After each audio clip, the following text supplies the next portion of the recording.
Abortion. Are you for it? Are you against it? We know it's a controversial topic, but we're going to be brave today, and we're actually going to talk about it.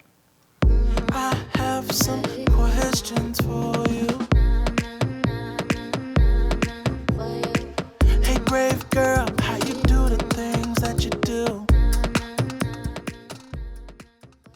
Welcome to the Brave Talk Show. Brave women, bold topics, nothing is off the table.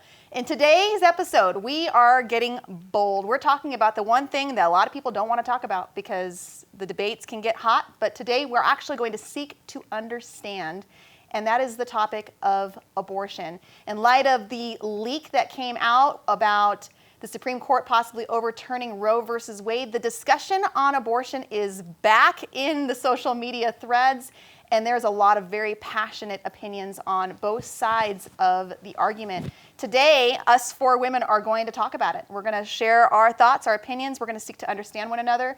We might, who knows, maybe some people will be convinced to change their perspective, maybe not, but that's really not the goal. The goal is to really understand one another today. But before we jump into that, we're going to first talk about something else that we've been hearing a lot about these days in the news, and that is this impending recession that's coming our way. From what we understand, we're about 2 months. You have to have 3 months of the economy going in the downward direction, and after 3 months, then it's considered a recession. From what I understand, we're 2 months into it, and it doesn't look like it's going to get any better. Like the direction is showing recession. So obviously, there's lots of fear, there's lots of concern. A lot of us remember what happened in 2008, I think was our last one. It was a short recession, didn't last too long, but you know, there's a lot of memories for us adults out there what that was like. So my question to you ladies is, what are you doing to prepare, or maybe not? Maybe you're not doing anything to prepare. What are you doing to prepare for this possible recession? I mean, I have food storage, and that's basically all I'm preparing for. Actually, I really didn't follow trends of recession. Tell me more. What should I be doing? It's a good topic for Robin. Yeah, exactly. Yeah. Well, the last time there was a recession, like the housing market really got hit hard, and then there's certain industries that get hit because of that. So, like, you know, industries that work with, like, you know, decorating homes, building homes, like anything that has to do with that, and a couple of other industries. And then there's some industries actually get better, like that, because of the recession. So. And I know for me, it's more than just the recession that I'm concerned about. And Vanessa, you and I had talked a little bit about this before, where we're kind of thinking like, I think the recession is just the beginning. Like, there's more to be concerned about here. So for us, definitely food storage. Not that you need food storage during a recession, right? Like, we've had recessions before, people get it. But this recession is very interesting in that we're seeing alongside it a food shortage that's happening, right? There's already in the news like predictions of food spiking up as far as how much the cost of food is. And so it's like, it's going to look different than what the 2008 one was, right? So food storage, I think this time around is probably the first time that I'm actually thinking about it because of the connection with the food shortage. And I actually got some books to start learning how to garden. My husband's dabbling in it. I have to admit, I bought the books and haven't done anything with it. My husband's doing it, but I'm starting to realize, like, I probably need to get out there and start figuring out how to grow some food. Yeah. So that's where I'm at so far. I'm a little nervous because we're in the marketing industry. My business, my husband and our business is in the marketing industry, but it's different. Our marketing is that we teach entrepreneurs how to use organic methods. So my hope is that, well, it's organic, so they're going to be more likely to do it. But the question is are they going to pay us to teach them? Yeah. You know, my hope is that they invest in that. But I don't know. Yeah. So we'll see how that goes. What about you guys? I bought a farm. She literally bought a farm. She sure did. She was like living in suburbia, and then overnight she lives in a farm. We need milk, Brittany. We need eggs. We need. I am getting a pig. What are you going to use right now I have 3 goats. I have 7 chickens, 6 cats, which cats will go down to 2 because I have kitties right now. Yeah. And then we just got a beehive. Well, we just bought a beehive. We need to go pick it up. You guys are going all out. We are buying a pig. I've got an orchard of all different fruit trees. So Brittany's Brittany's fine. good for the recession. I'm gonna be okay. I'm gonna be okay. What are you going to use the pig for? Is the pig for like Meat. a Christmas meal? So if the Yeah, recession so comes. we'll raise it this year and we'll kill it in the fall. Are you going to name it? So that's been the big debate. Is my husband? I've been wanting one for a long time. My husband's like, you have to promise that we will kill it. So we will name it, but then we will also eat it. Name it bacon so that you don't like you feel okay killing it. It's like we named one of our Yeah. chickens Chicken Nugget because we knew we would kill it. So the kids named it Chicken Nugget, and then we ate it, and they're like, Chicken Nugget, you're so good. Nom, nom, nom, nom. And I'm like, something's wrong with my children. Chicken nugget, thanks for your But that to me that would help because if you name it Wilbur, like you're gonna have a hard time letting poor you know what I Wilbur. mean. Yeah. But knowing from the beginning that the name is associated with the Name it food, I think it's sausage. gonna help. Yeah, like something like that. Saucy. Yeah. Man, I'm going to your house during the I reception. know, that's where guess. I'm going too. I think food storage is big. And then one thing we always do is water. Every time we go to Costco, I always get a case of water. So that way then I feel like, because I'm just big on water, like clean water and Well, stuff. you can't live without the. I know, and these especially with our things happen. drought So and- like we kind of have like, That's good. so one of my friends told me like, yeah, every time I go, I get just a case of water, get a case of something, Yeah. the dry food. And so instead of, because most people wait when there's the case lot sale to get all this stuff. But like we go to Costco, get a Just bag of every time. rice, get a bag of beans, get a bag of flour, like this stuff like that. So just, Right. Build it up. So. yeah. Do you guys have savings accounts that you to use Yeah. for situations like this? How much? Like, is there like an amount of month? Like, some people say like you need to have like a 3 month, time, 3 your months income. or 6 months worth of living expenses in your savings account. Do you guys have something like that? Is it 1 month, 2 months, 6 months? How many months of living expenses do you have in your savings? I think for me, I'll be like 3 or 4 months. 3 or 4 months. Like I think it's that account itself. Like I mean, like you kind of like, oh, this is like not touch emergency if the world goes in. But I feel like if there's the world go to end, really, where we're gonna use our money? Like It's- I'm like, unless this maybe is- you get a ticket to get on these government planes. Like Yeah. take it, take me. I actually think about that sometimes. I'm like, what if everything goes down? Your debit card does not work. That was just a number on a line. It's gone. Yes. But yeah, and then you see the we have plane savings. leaving, like how people like the gate. I feel like that's what I feel like I keep picturing that's what's gonna happen. Like we're all just gonna be like trying to get to the gate because the government, everybody's leaving, and we're like, take us, give it by our way I really into. I'm not alive if that ever happens. I wanted to ask you, Teresa. So we are LDS, and so we've been told for decades to get food storage. storage. Yeah. So what does your food storage look like? Because you have it. It's slim pickings, let me tell you. Sugar, peanut so butter is and it Nutella. It's just starting, like you're just starting to get a food bread, storage? you know, we You rotate know, out. I mean, we definitely have, like, we went to, Owen went online and he found, like, I don't know, these, like, survivalist websites where you can get, like, Yeah. this, like, dehydrated Yeah. food and stuff Yeah. like that. So we have about 6 months of that type of food.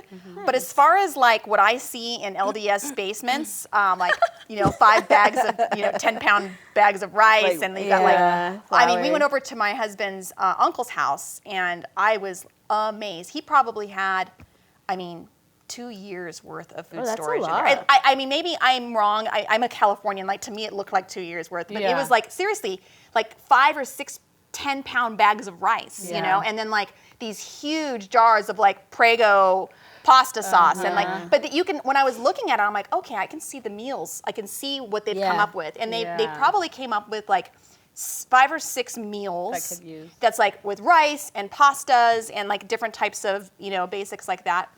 So, for those of you guys who are watching who are not LDS or from Utah, that's very true. That's very much a part of the culture here in Utah. And so one of the reasons why Owen and I left California, and when we decided where we were going to go, we have family out here, but that was one reason. But the other reason was, like, Utah is going to be the place where we're going to be the safest. Yeah. Like, these people know how to neighbors. survive. Yeah. One of my favorite things, though, so growing up LDS, like my mom always had food storage too.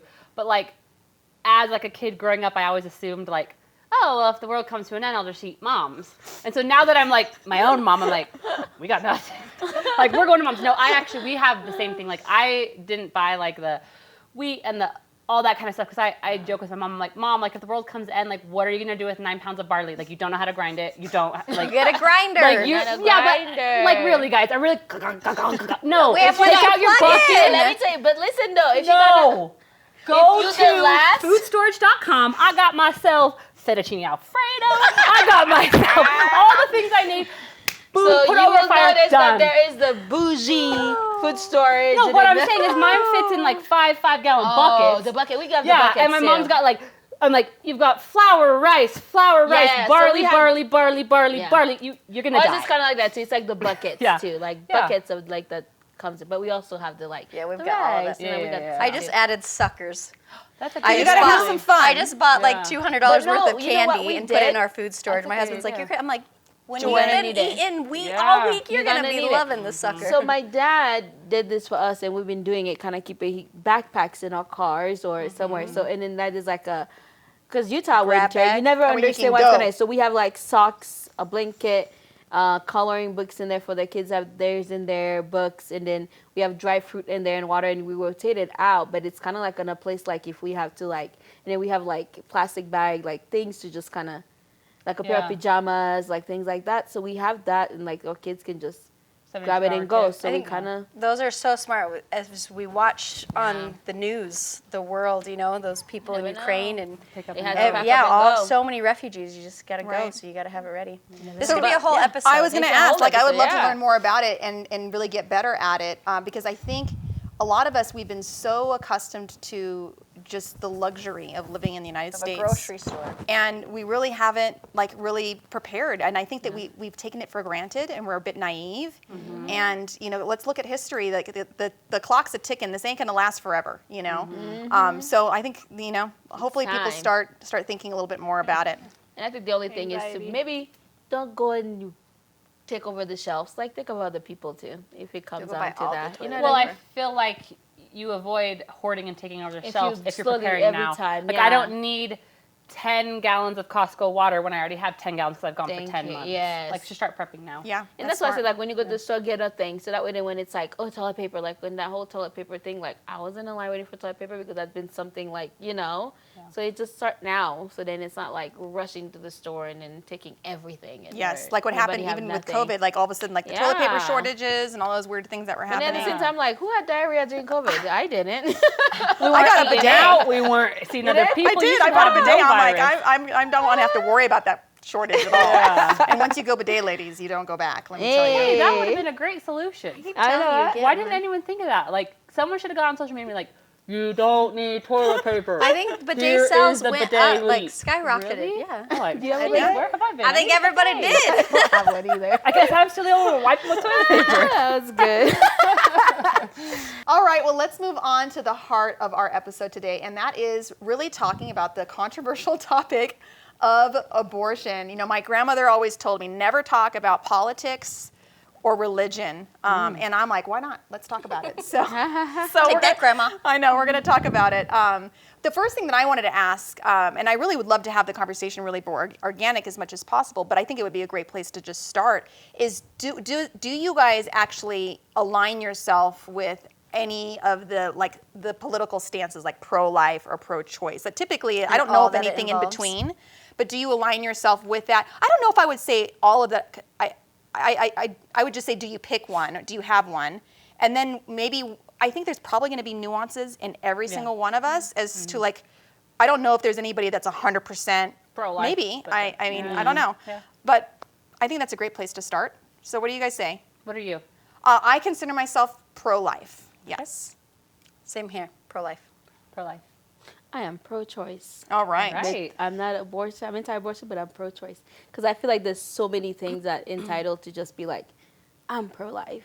Okay, Yeah. so here's my second question with that. Yeah. So if you line yourself with pro-choice, would you ever have an abortion if that would ever something would ever come up? Is there any circumstance that might happen that in which you might Yeah. be open to it? Rape, incest, domestic violence, women that been beat, and that's why I feel like it's hard to say like I'm 100% pro-life because I can't, because I would not myself, like I probably would never have an abortion, and I would never probably like encourage people to go get abortion.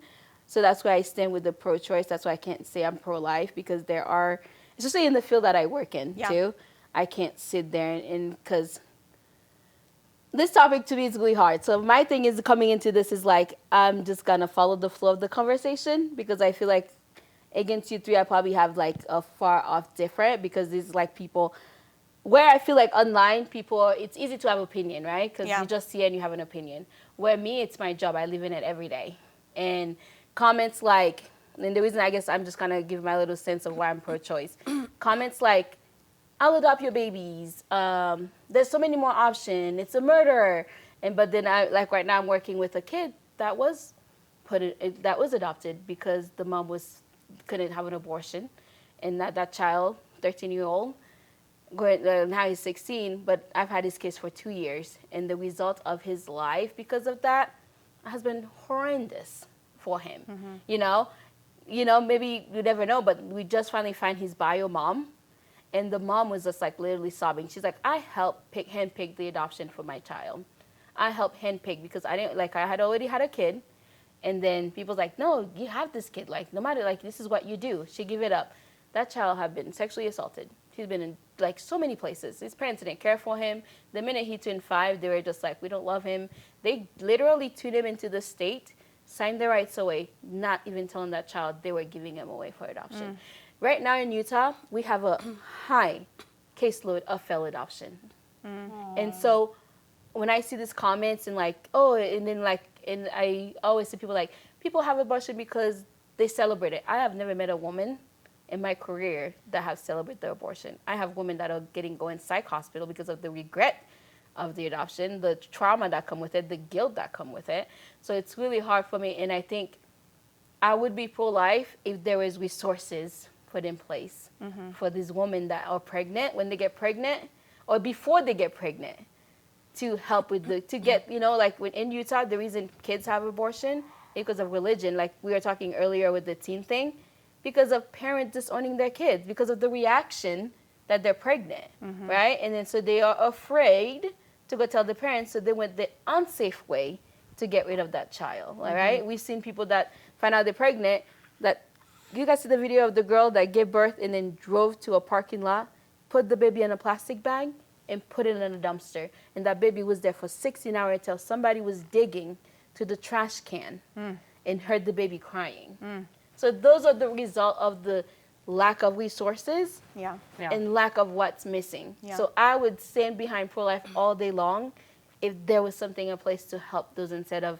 penalizing these women.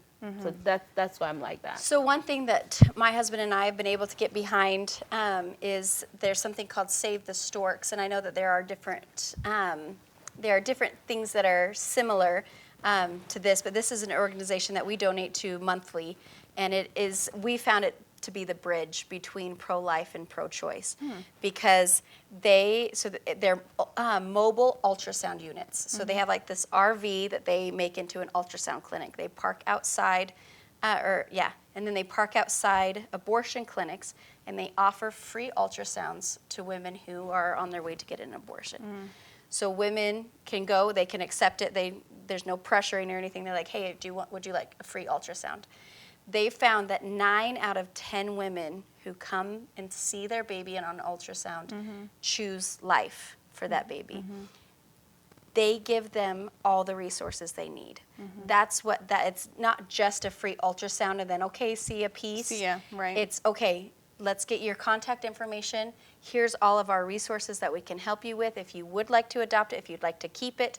Here's like how we can help you with food and income and a job, and that's amazing. Awesome, but it's not everywhere, and that's the Exactly. problem. So it doesn't exist in Utah. So this is once again to the government. We need to get that and put it. So instead of like we are giving $1,000, $10,000 to people to report abortion, why not put that towards fund?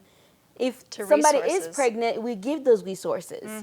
You know what I mean? Yeah. And so it's just like there's a lack of missing, but we're asking us to be black and white. Pick one, right? But there's nothing available for the choice to make that choice not happen. I think you bring up a good point about it being like it's more complex than black and white. There's other things involved.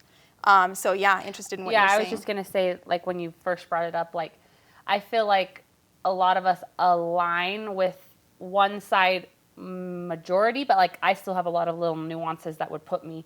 So where are your nuances? Like if someone was raped, incest, if it was that the mother was going to die, then I would be okay. So that's interesting because Vanessa says she's pro-choice and she's got those same reasons. You say you're pro-life, but you have the same reasons. So, and what sounds like is you guys actually have the same stance. Maybe not, but yet you align yourself with pro-life and you align yourself with pro-choice. Because I think the thing that I always like, I hate actually choosing pro-life, pro-choice, because I think like that's what they want us to do. Like if you if you put pro-life on your thing, then people coming in and attack you. You put pro-choice, there's a problem. But I think like if we take those things away, because I think like you always says like my thing, your thing is like you are abortion, you're passionate, you show your thing. But I feel like if we all kind of discuss it and realize that if a woman, let's just speak on a community here in Utah.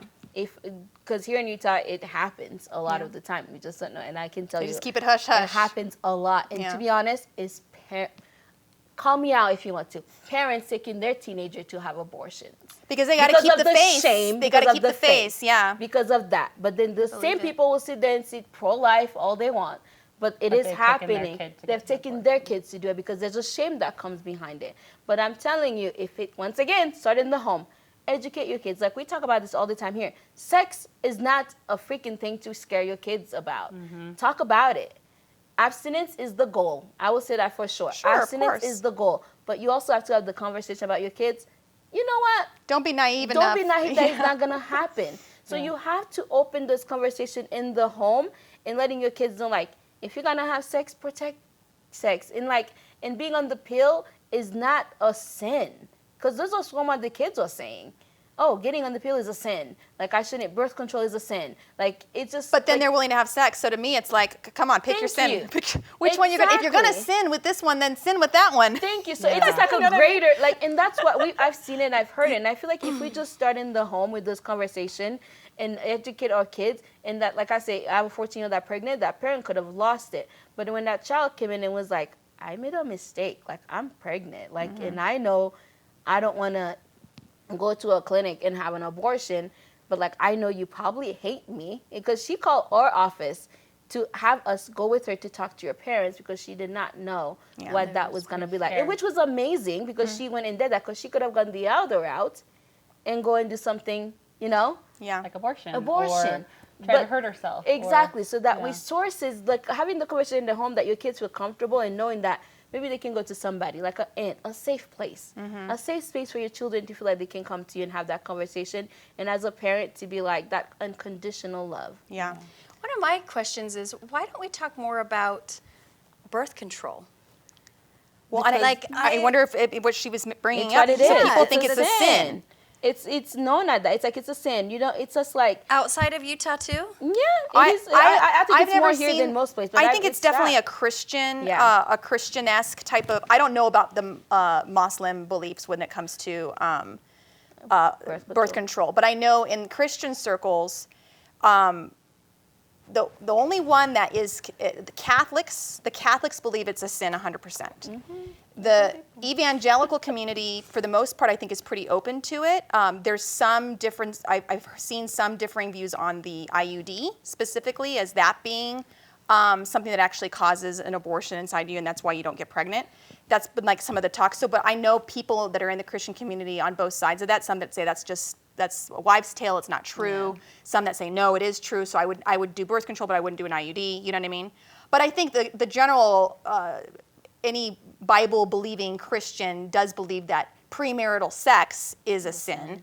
And so then you're going to have like the parents who don't teach about birth control because they don't want their kids having sex. And it's like you're going to deal with the natural consequences, and that's pregnancy, which is, you know, kind of dangerous and so forth. I was really impressed with my sister. Her daughter is 18, and so I mean she had the talk with her, and it's like, listen, you know, obviously I know you got a boyfriend. I don't need to know all the details, but I'm going to let you know right now. Obviously, I want you to be abstinent, you know. But if you get to a place where you decide that you're not going to do that, please come to me, and I will help you get on birth control. I'm not going to shame you. I'm not going to do that. You already know where I stand. I don't think you should be doing that. But I don't want you getting pregnant and, you know, my sister was she got pregnant prom night. So my sister knows like what happened to her life, and she's done well. Her kids are amazing. There's no regrets obviously with that, but she wants to still be able to give her kids the same opportunities. So she had that talk with her, and the daughter, my niece, has not come up to her to say, hey, I'm ready for the birth control yet. So we're trusting that that's not something that she needs. But I loved that my sister had that conversation with her that still made a stance of where she stands morally, but still provided a safe place of, listen, if you decide to disagree with me, I can't control you. You're a grown person, at least let me help you if that were to come along, And I think that kind of stuff that might make a difference with these abortions, because we had an episode, a couple of, I don't know if it's shown yet, but we were talking with a mother of a teen, who's a coach of teens, and she was bringing up how teens lie when they feel shame. Oftentimes, they want to hide themselves from shame. And so, this I think is a situation where we might be seeing where teenagers are having these secret abortions because they don't want the shame that could come along with it. And so, I mean, does that mean that we condone? Does that mean we condone having premarital sex? No, but like, if that happened to your kid, like, you still got to love them and you still got to help them through it. I mean, they're already kind of dealing with the natural consequence. They don't need extra punishment on top of it, right. And shame and then if you don't want to keep the child, like, then play it part. I'm pretty sure you have a family member. Like, I think like that way, there's a way to raise that child, like make other plan. But I think is the idea of that love, like, right? Like, if this happened, my mom's gonna kill me, right? And in Utah, actually, these kids, they can, at 16, I think more, we don't have to tell parents. Like, if a kid like told me she's pregnant, like, they have to tell their parents. We can't tell their parents. So then that child can then decide to do whatever they want to do going forward, and that parents may not even know, that the child is going through that. And I think like when we think of like for me, I went on IUD. I don't know if you did. Like I did because I got pregnant on one. I know. But this is the result of my IUD. I'm not trying to, have another kid. My bill pre insurance was $1,400 for freaking IUD, right? And so if you think of like the majority of women that has abortion are from the minority. They don't have an income. They're already working 2 jobs, low income housing. You know what I mean? So then it's like if they already have 1 child and they feel like they don't want another one and they want to go the safe way, it's expensive to get that. So it's just like we have to give the resources to this community and the people so then we can avoid having debate of pro-life or pro-choice. But wasn't that also supposed to be Planned Parenthood obviously offers abortion services, but they also offer birth control services. I know when I was in college, I went to Planned Parenthood to get my birth control. I have heard in some circles that the birth control that they offer is often cheap and low dosage, and it doesn't always work.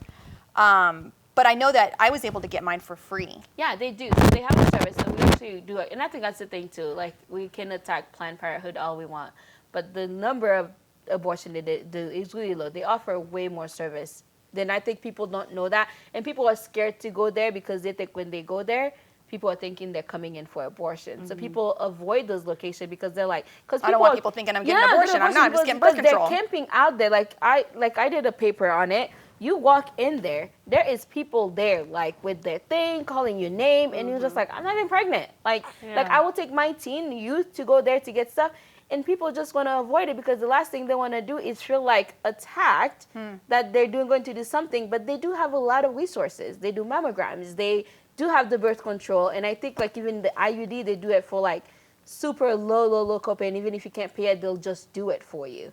But I think people avoid that resources because they don't want to be tied, like, to be, like being caught there all the time. You know what I mean? So do they offer the IUD for low price too? Low, yeah. Because based on income. I know that the IUD is. I tried having an IUD, and my doctor was like, you can't even have one because you've never had a vaginal birth, and the chances of it succeeding are just not going to happen because most women who haven't had a vaginal birth don't have a large enough space, I guess, for it. Like, I guess pushing the baby out, like, makes the space bigger.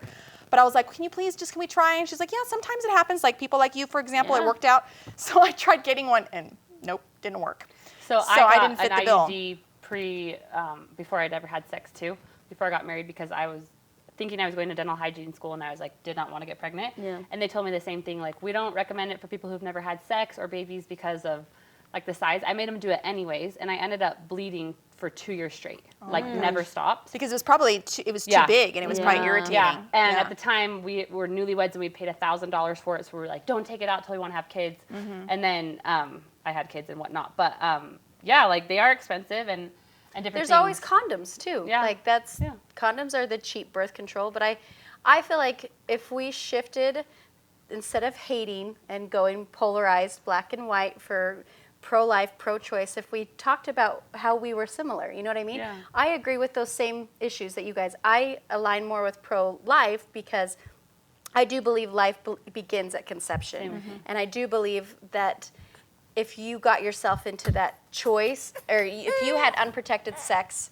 and that was your choice, it wasn't a rape or anything like that, and now you are pregnant, then let's give that baby a chance. And I am going to suggest adoption, and I'm going to back that up by also trying to adopt a baby and try to help in that situation. Does that make sense? I'm going to back up my words. Right. I think that's But I think there's so many. Mic fall off. I think just like when we always have these moral dilemmas, you have to step back and look at the big picture. You got to look at the big picture. to. Why does our society have so many abortions right now? Why are there so many children being born who aren't wanted right now? Let's step back and look at that. And then we need to work on that too, because again, it goes back to the kind of the similar talk we had on another episode about these gun laws, for example, that people want to bring in. The abortion themselves is a symptom of a deeper problem, right? So we can have our stance on whether or not we should have abortions or not, or allow them or not, but what are we doing with the parents, with our youth, and so forth? Because I think it's also, when you think about it, a lot of those kids, like the foster care system is crazy. Every state, there's a page that tells you about every state, and in the aging out, most of the kids, that's who then make our system of the juvenile system, and they make the prison system, so it's a full circle. It ends up on something, because we can see him, and because it's like some of those kids, I've seen them now, they're in the system, they're my youth. No support, no family. Like, you have an 18-year-old that has no family support. Yeah. Nobody. Heartbreaking. Because, you know what I mean? So there's just a bigger problem than, that's why I'm like, I can never, people say, pick one. Sure, I'll support choice, but I can never sit here and pick one, because there's just a bigger problem than just pro-life, pro-choice. Yeah. Right. We need to have more, more parenting classes. I think, I don't think enough parenting classes are out there for anybody. I think that might be an important part to bring in. I don't know how that's done. I mean, to expect the government to do everything, I think, is unrealistic. I think that's why it's really cool when we hear about this, your Stork. Wouldn't call it a company, but Save the Storks. And then I personally have, my husband and I donate to the Pregnancy Resource Center, which is very similar, because we believe in it as well. And I wish that we could really replace Planned Parenthoods for things like Pregnancy Resource Center, but expand a bit about what they're doing so that they would offer things like birth control, right, and mammograms and things like that. But also, what I like about some of these places that what they're doing is they do, if you're in a crisis pregnancy, so if you're a woman, you're pregnant and you don't want to be pregnant, that's considered a crisis pregnancy for whatever reason, right? You can get the resources that you need to either choose to parent or to give your baby for adoption. So let's say I don't want to give the baby up for adoption because I don't want to have to, I don't want to have to go, that's a hard, I don't want to have to, pass my baby to somebody. I have baby grew in my belly kind of a thing. But I think I'm an awful person, I have a bad life, or type of thing. Like, they give you parenting classes. They give you resources to support you being able to raise the kid, take care of it, know how to to parent as well. So I think it's just an incredible resource, and there's not enough of them, So if we had more of them, I think we could really make a big difference in this area. Well, let's ask our followers to comment and tell us what they think, if they are aligned pro-choice, pro-life, if they find themselves with some nuance kind of in the middle like some of us, and what they think that we can do.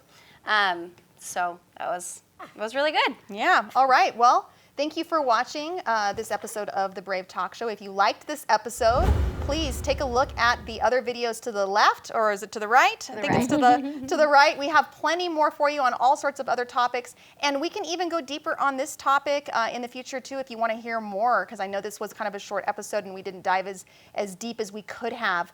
So let us know, right? Let us know, because the more feedback we get from you, the more we know what you want and what we can produce for you in the future. All right, we'll see everyone next week. Thanks so much. I have some questions for you. Hey, brave girl, how